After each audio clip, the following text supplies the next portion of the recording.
ഇത് നമുക്ക് നെല്ലിക്ക ചമ്മന്തി ഉണ്ടാക്കാം. അതിനായിട്ട് ഞാൻ 3 നെല്ലിക്ക എടുത്ത് അതിനെയും അഴുക്കൊക്കെ വൃത്തിയായിട്ട് കഴുകിയതിന് ശേഷം അഴുക്കൊക്കെ ചെത്തിക്കളഞ്ഞ് അതിൻ്റെ കുരു കളഞ്ഞതിന് ശേഷം അതിൻ്റെ ദശയെല്ലാം കണ്ടിച്ചെടുക്കണം. ഇങ്ങനെ ചെറുതായിട്ട് കണ്ടിച്ചെടുക്കണേ. ഇത് മിക്സിയിൽ അരയ്ക്കാൻ വേണ്ടിയാണ് ഞാനിങ്ങനെ ചെറുതായിട്ട് കണ്ടിച്ചെടുക്കുന്നത്. പെട്ടെന്നാണ് നെല്ലിക്ക ചമ്മന്തി പെട്ടെന്ന് ഉണ്ടാക്കാം. പിന്നെ അങ്ങനെ ചെറുതായിട്ട് അതിൻ്റെ കുരുവെല്ലാം കളഞ്ഞ് കണ്ടിച്ചെടുക്കണം.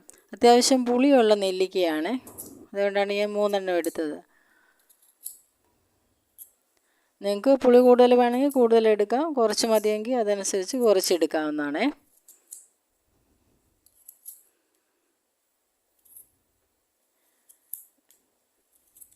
ഇങ്ങനെ ഓരോന്നും ചെറുതായിട്ട് കഷ്ണമാക്കി എടുക്കണം.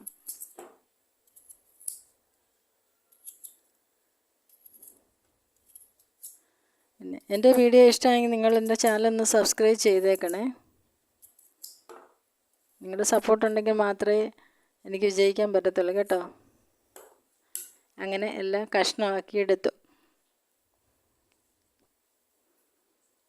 ഇനിയും നമുക്ക് തേങ്ങയും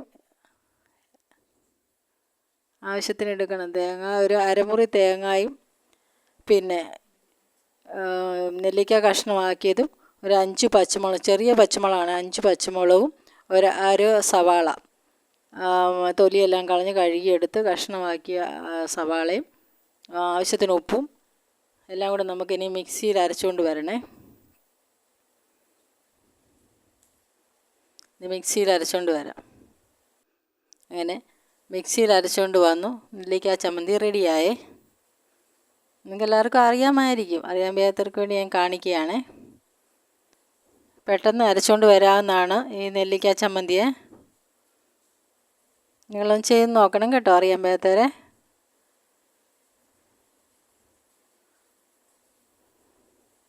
നെല്ലിക്ക നമ്മുടെ ശരീരത്തിന് നല്ലതുമാണല്ലോ.